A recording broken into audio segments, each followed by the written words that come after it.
Përshëndetje të nderuar shikues, mirë se po takohemi në emisionin shpirtëror jam mes nesh. Emision ky që i kushtohet të trashëgimisë kulturore e shpirtërore.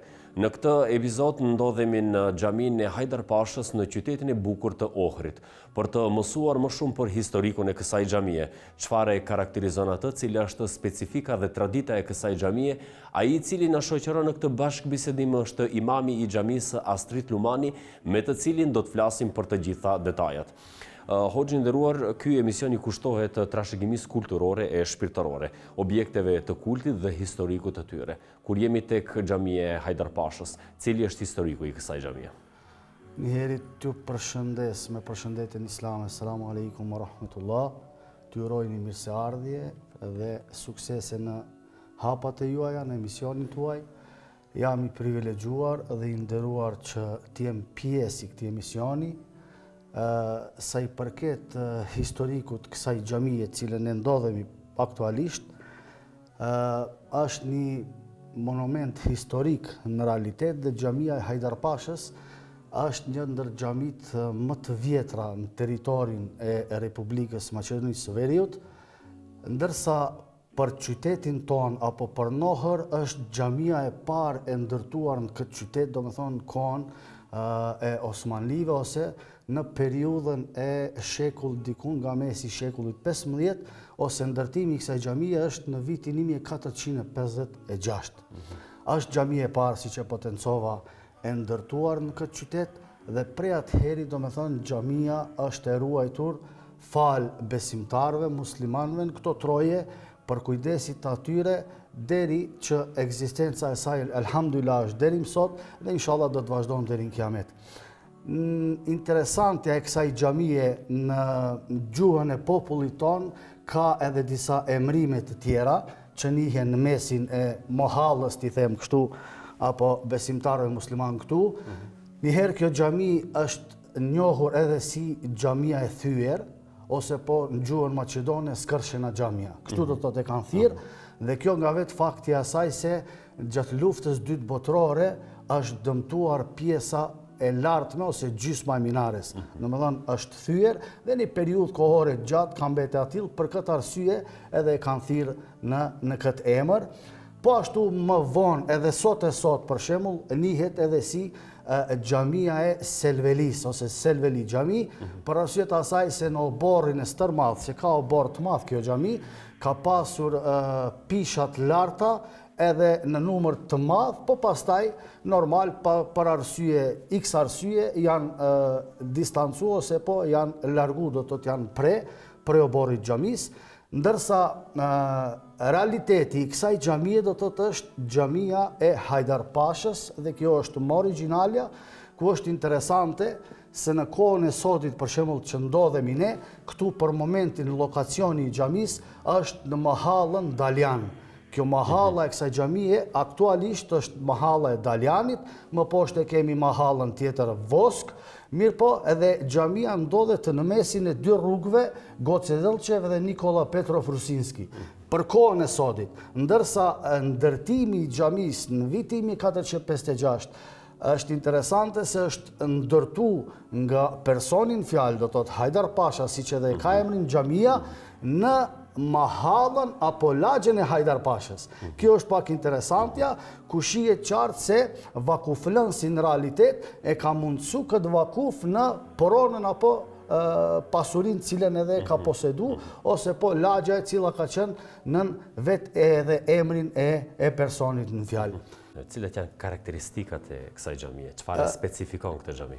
Karakteristik në këtë xhami jemi munduar, do të thotë ne jemi ndoshta pak më të vonshëm, por ama të parët janë mundu që të paktën mos të preken ato pjesë të cilët kanë qenë të mundura që të ruhen për originalitetit të të xhamis, ku si e para do të thotë është mas e qartë pjesa e jashtme apo edhe e ndërtimit kësaj xhamieve se na e bën të qartë se është një ndërtim klasik osman, dhe po ashtu këtu në vendin cilin jemi të ndejt apo mihrabi imamit, kjo pjesa e kaligrafisë, mendoj pjesa e punimit të mihrabit është thjesht për momentin se kemi pas edhe rekonstruime, është bërë do me thënë këtu veç lyerje lloj të ngjyrave, për ndryshe figurat cilët janë në mihrab, janë me thënë të kohës të vetë xhamis, po ashtu kupolla e xhamis do me thënë të cilën edhe e shohim, është po ashtu pjesë e paprekshme do me thënë e kësaj xhamie, dhe pse mbi çati do me thënë xhamia mbulohet me një çati moderne, normale, po për brenda imito e pa thot kupolën dhe kaligrafia e cila është e shkruar pak në formë ma amatere, duket do me thënë shkrimi i kësaj, mirë po janë do me thënë pjesët të xhamis të cilët ekzistojnë vite, do me thonë vite të tëra, po ashtu është edhe minarja me stil klasik osmane, cila po ashtu dikun ka gjatësinë e saj rreth 23-24 metro, ku përbëhet prej një sherife, dhe kjo është do me thonë e gjitha asaj të cilën ne mund ta përmendim në lidhje me karakteristikat cilët i ka kjo xhami. Pjesa e mbrëmshme pak normal për arsye të nevojave në kohë mbas kohe, është dash që të intervenojmë edhe të bëjmë dhe një lloj rikonstruimi, po alhamdulillah jemi mundu që sadopak të ketë atë hijen edhe bukurin, me thonë xhamia për brenda, ashtu siç i ka hije, do me thonë një objekti apo monumenti fetar.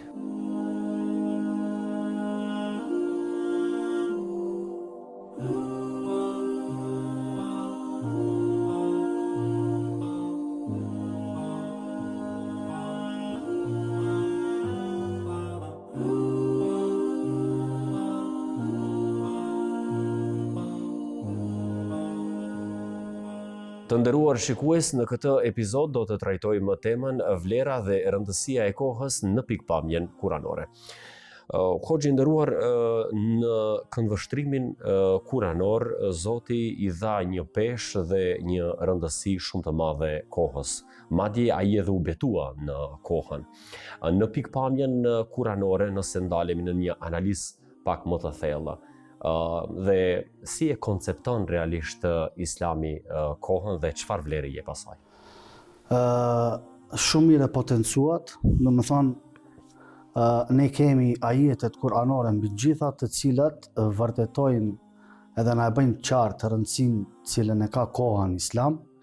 Nuk diskutohet se janë disa ajete kuranore në cilat Allah subhanahu wa taala betohet. Në to kemi surën Asr, kemi ajetet e para surës Duha, Lejl dhe kështu me radhë, dhe vetë fakti i betimit të Allahut xhelle xhelaluhu në kohën është shumë e qartë se Allahu subhanahu wa taala e ka vlerësu kohën në një rang të jashtëzakonshëm dhe është një përparësi shumë e madhe për ne si musliman, dhe është prioritare që të jemi të kujdesshëm në shfrytëzimin e kohës prej frymës të parë, i themi kështu, edhe deri në frymën e fundit të jetës të njeriut. Fakti që Allah subhanahu wa taala betohet në kohën, ne dim shumë mirë se mësimet kuranore dhe profetike na bëjnë të qartë se Allah xhelle xhelaluhu nuk betohet në diçka e cila nuk ka vlerë. Kjo është shumë interesante, përderisa Allah subhanahu wa taala betohet në kohën, do të thotë koha ka peshë shumë të lartë në Islam. Allahu e ka ngrit, edhe në realitet nëse pak meditojmë më thellë, është shumë e dukshme kjo dhe është shumë e logjikshme se mbas gjithë kësaj krijimtarie që e ka mundsuar Allahu xhelle xhelalu, domthonë që ne e njohim edhe nuk e njohim. Mirë po Allahu subhanahu wa taala na mëson, na tregon, po ashtu edhe pejgamberi alayhis salatu wassalam në një farë mënyre, kjo është i thënie ime apo shprehja ime personale, kohën unë e quaj si mbreti të gjithave. Për arsye se gjithçka përfshihet në kohë. Nuk ka send të cilën nuk e kap koha ose kaplon koha përveç madhërisë të Allahu xhelle xhelalu. Do të thënë, Allahu është i pa fillim, pa mbarim, është mbi të gjitha dhe krijimtaria më e madhe Allahu xhelle xhelalu është vetë koha, se gjithçka tjetër pastaj përfshihet në kohë. Ajo që ne na mbetet si musliman, nuk ka dyshim se duhet me shfrytzu kohën në maksimum. Kjo është një prej mësimeve të Allahu xhelle xhelalu dhe obligim i domosdoshëm për një musliman që të vepron këtë drejtim dhe ta shfrytëzon kohën për të mira, qoftë në gjitha sferat edhe lëmit e jetës, si ato shpirtërore, ashtu edhe materiale. Do të thotë, shfrytëzimi i kohës në ibadetin Allahu xhelle xhelalu, që është i padiskutueshëm, tu nis prej namazit, agjerimit, po cilin jemi domethënë aktualisht, janë domethënë ditë dhe momente apo kohë të cilët i ka caktuar dhe i ka veçuar Allahu xhelle xhelalu. Tash ka ndodhur, ne kemi për detyrë si musliman që kohën ta shfrytëzojmë maksimum për këto të mira, dhe realiteti i kësaj përfshihet edhe në çështjen e përgjithshme, domethënë në jetën e një besimtari, që të jesh një njeri i mirë apo të jesh një personalitet i mirë, të jesh domethënë një krijesë Allahu xhaleshanu me plot kuptimin e fjalës i atill si të ka emëruar Allahu xhelle xhelalu, e të ketë patjetër sushme që të jesh i lidhur mbas rregullave të cilat i ka caktuar Allahu xhelle xhelalu, dhe këto gjitha përfshihen kohë. Hoxhë nderuar, e dim që Islami nuk është pra civilizim vetëm i fjalës, por është civilizim i veprës. Besimtari dhe koha, kur ndalemi meditojmë, kur ndalemi shikojmë në këndvështrimin se Zoti sa shumë i ka dhënë vlerë, sa shumë i ka dhënë peshë kohës. Cilat janë dobit pra që një besimtar brenda kohës duhet të realizojë të gjitha adhurimet në kohë? Njëherë duhet kemi parasysh se koha dhe shfrytëzimi i saj në ibadetet kyçe të cilët ne i kemi si musliman janë të padiskutueshme, dhe kjo apo koha në realitet dhe jeta e kësaj bote, ta marrim kështu, është elementi kyç për pjesën tjetër apo ahiretit apo xhenetit për një besimtar. Do më thonë, Allahu subhanahu wa taala ka mundësu disa etapa transferi të njeriut deri në jetën e përtejme. Do të thotë, përpara se marrëm dunja, njeriu ka ekzistuar diku tjetër, thonë barkun e nënës. Mundsohet jeta e kësaj bote, është jeta e bërzahut, është jeta e varrit. Pastaj inshallah do të vazhdojmë më tutje gjykimi para Allahut subhanahu wa taala, shpërblimi dhe dënimi kush që ka merituar, po ajo që ne na mbetet faktikisht që ta kemi parasysh vlerën cilën e ka kjo dunja, është se përmes veprave dhe punëve cilët përfshihen këtë kohë të kësaj bote, është rezultati i asaj e cila do të prese në amshmëri, do të thotë, nga vetë vepra dhe puna të cilën e bën domethënë njeriu. Për besimtarët apo për ne si muslimanë, elhamdulillah, këto çështje janë qarta, edhe ne nuk ka dyshim se e kemi mësim për Allahu xhaleshanu, pejgamberit alayhi salatu wassalam, dhe vlera është shumë e madhe, sepse nuk ka dyshim, ne e dim shumë mirë që njeriu domethënë mbas vdekjes dhe të ketë, thot pejgamberi alayhi salatu wassalam, për atyre cilët dhe të kërkojnë për Allahu xhelle xhelalu të kthehen në dunja, veç ta bën një sejdë, por nuk jepet kjo mundësi. Domthon koha hik edhe nuk kthehet më. Edhe shfrytëzimi i kësaj është domethënë një epërsi shumë e madhe për ata cilët e kanë kuptuar realitetin. Kjo është qëllimi domethënë i obligimeve të përgjithshme. Dhe këtu nuk përfshihet vetëm ibadeti, adhurimi, domethënë namazi, agjerimi edhe kështu me radhë, po shfrytëzimi i kohës në punë të mira, thot pejgamberi alayhi salatu wassalam, për kujdesi i robëve edhe në familjet e tyre, në shoqërinë e tyre. Domethënë gjitha këto lëvizjet njerëzore janë pjesë e adhurimit edhe ibadetit për Allahun xhelle xhelalu, dhe këto janë mirësi apo shpërblim sevapesh për një besimtar musliman që nuk ka dyshim se prej kohës të shkurt të jetës në këtë dunja përfiton një shpërblim të jashtëzakonshëm, xhenetin e përhershëm në premtim nga vetë Allahu xhelle xhelalu. Pra në fakt duhet respektuar koha, muslimanët duhet respektuar kohën dhe jo vetëm, ndoshta jo vetëm muslimanët, por duhet respektuar koha, me që krijuesi ka dhënë kaq shumë peshë. Patjetër se duhet të respektuar. Në realitet tash këtu ka një dallim të vogël. Se tash përmendëm besimtar dhe pa besimtar.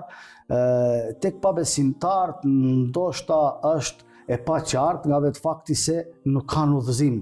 Por ama tek muslimant kjo është shumë e qartë. Edhe ata cilët konvertohen në islam, realitetin e kësaj e shohin edhe e gjejnë brendësitë islamit. Domethënë këtë vlerë që e ka koha është e padiskutueshme, edhe ajo që neve na mbetet për të arritur qëllimin e jetës të përditshme, domethënë edhe kënaqësisë Allahu xhalla xhelalu është shfrytëzimi i saj në formën më të bukur, më të mirë të mundshme. Tu largu prej ndalesave apo harameve të cilat edhe punëve të kota të cilët përfshihen dhe janë pjesë e jetës tonë. Madje shpesh herë ndodh njeriu që bën lëshime, domethënë jep fjalën që të dihet në kohë, por në fakt nuk vjen. Shumë në rregull, shumë e drejtë. Kjo në realitet për këtë arsye ne duhet të kemi parasysh mësimet të cilët nxjerrim prej kushteve të cilët i kemi në besimin tonë. Për shembull, ne jemi të biseduar gjithkohën se koha ka vlerë dhe peshë, nuk duhet çdo sekond që të lëshohet domethënë me punë të kota. Edhe tash një prej kësaj që neve na mëson si musliman dhe na bën që të jemi domethënë të përpiktën këtë drejtim, siç edhe përmendet, dhe të mos bëjmë ndesh këtyre apo në kundërshtim me këtë. Mos jemi kontradiktor me atë që flet Kurani. Është shumë bukur. Ne domethënë është shembulli më i mirë i 5 kohëve të namazit. Domethënë namazi falet në kohën e vet, është urdhër i Allahu xhalla xhelalu dhe ne çka bëjmë? Ne mundohemi në përpikshmëri që mos bëjmë edhe mos të kemi lëshime në këtë drejtim.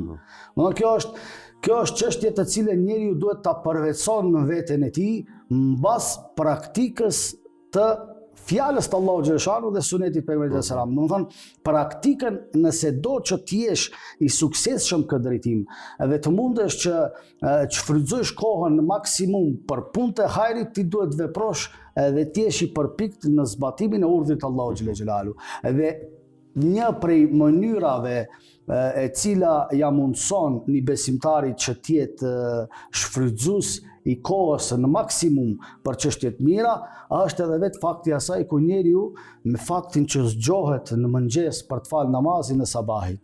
Domethënë çka bën, i falenderohesh Allahu subhanahu wa taala, kryen domethënë namazin e sabahit, edhe tash për të qenë prej atyre i cili largohet prej punëve të kota, largohet prej thashethemes, largohet prej belas, largohet prej harameve të përgjithshme, prej intrigave të iblisit alinan, çka duhet të mendon një besimtar, sikurse jeta e atij është po ajo ditë. Qohesh të mëngjes me përfundimin e namazit të yacis në mbrëmje, ka përfundu jeta jote, kështu domethënë duhet ta ketë mendjen një besimtar, çdo besimtar musliman, edhe kur të mendojsh në këtë formë, ne dim shumë mirë se ne synimi i çdo muslimani është jeta e përtejme, është xheneti Allahu xhel xhelalu. Dhe nëse shkon me këtë ideologji, çka ndodh? Nuk ke më kohë edhe nuk ke vakët të merresh me punët e kota, që të merresh me ngatresa, të merresh me probleme edhe kështu me radhë, për arsye se është domethënë një periudhë kohore shumë e ngushtë, ditore që në realitet jeta e njeriu është atje. Jetojmë në një kohë bashkëkohore, në një dinamizëm shumë të madh. Besimtarët musliman si duhet ta menaxhojnë kohën në bazë të sistemit, të themi, kuranor dhe atij profetik? Pejgamberi sallallahu alaihi wasallam e përmend në hadithin e tij, kujdesi ndaj familjes dhe shoqërisë është një pjesë adhurimi. Më thënë, kjo dinamike kohës sotme dhe ky lloj i sistemit tjetër cilin e kemi, për një musliman nuk është në një problematik shumë e madhe dhe nuk duhet që të jemi të stresuar në këtë aspekt, sepse ne shumë mirë e dim se Allahu xhalla xhelaluhu na ka mundsu për mëshirës dhe rahmetit tij çështje të ibadetit të cilat njeriu e relaksojnë edhe qetësojnë edhe jep mundësi një besimtari që të mundet edhe të menaxhon dhe të mundet edhe të ketë një plan program ditor në këtë aspekt.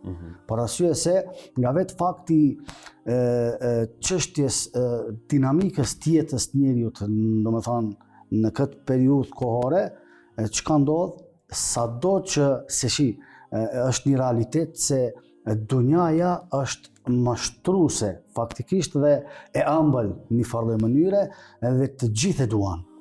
Pavarësisht besimit pavarësisht, nuk ka kush i cili nuk e do jetën e kësaj bote. Mirë po, lakmia e madhe në realitet për dunjan është dështim tek disa. Dhe ne si musliman duhet të jemi larg kësaj. Për mos me qenë lakmitar dhe mos të unë e përdor një term apo një shprehje që ti jesh i suksesshëm edhe të fitosh kënaqësinë e Allahut xhalla xhelaluhu, duhet të jesh prej atyre i cili jeton, vepron në dunja dhe e shfryzon dunjan. Ki ka shpëtu. Edhe jo e kundërta asaj, të jetosh, të veprosh edhe dunjaja dhe të shfryzon ty. Se nëse dunjaja të merr përpara, ke dështuar, nuk ka dyshim. Jo të rrëmbej bota. Ashtu, rrëmbim kjo. Nëse shkojmë mbas mësimeve islame dhe jemi pak më të kujdesshëm në këtë aspekt, nuk ka dyshim se nuk mund që një besimtar musliman ta ketë problematik këtë çështje, sepse sado që ti jesh lakmitar ndaj kësaj dunjaje, sado që të mundohesh për të arrit diçka në interes dunjas, çka ndodh, vjen periudha kohore e një namazi. Dhe ta çka bëjmë këtu? Bëjmë një adhurim, një ibadet, bëjmë një pushim, një qetësi shpirtërore, më thonë një filtrim të trurit, një meditim, po ashtu gjithashtu nuk diskutohet kjo, edhe veç se ti me atë periudhë kohore 10-15 minutë sa e ka një zgjatje e një kohës të namazit, njeriu veçse deli freskët. Dhe ta shka ndodh, kjo pastaj e shtyn besimtarin që ti jetë më i kujdesshëm gjitha sferat. Atëherë ti je i mbushur faktikisht edhe në aspekt shpirtëror, edhe nuk ke mangësinë këtë drejtim si njeri. Pra kur e vendosim shpirtërorën mes nesh, atëherë nuk kemi problem. Atëherë nuk ka problem, për arsye se njeriu kemi rastet të gjalla edhe të përditshme, cilët ka njerëz për shembull në mesin tonë që i kanë gjithë mirat e dunjas. Mirë po, kur ta shohësh ai thjesht ka mangësi edhe është i varfër në shpirt. Ma i ka gjithë mirat, po parat nuk është kurrë interesante. Por ama mund ta kesh një fukara, mund ta kesh një fakir i cili buzëqesh fytyra ati pandal. Pse? Sepse është të mbajtë balansin në jetën e vetë, do me thonë qëfar, atë që ta ka mundësu Allah dhe të ka mësu, është të kujdes për trupin, materien dhe shpirtin e ti.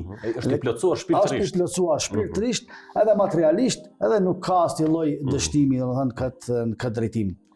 Hoxha nderuar, unë ju falenderoj shumë që ju na keni mirëpritur në xhamin tuaj dhe që gjetët kohë hapësirë për të folur mbi këtë temë. Ju falenderit shumë. Zoti ju nderoft dhe Zoti ju ndihmoft në rrugtimin tuaj. Ishte një kënaqësi e veçantë për mua realisht.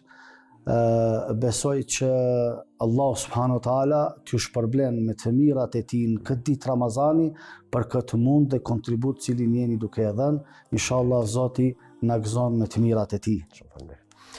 Të nderuar shikues, këtu jemi në fund të këtij bashkëbisedimi deri në episodin e ardhshëm. Mirupafshim.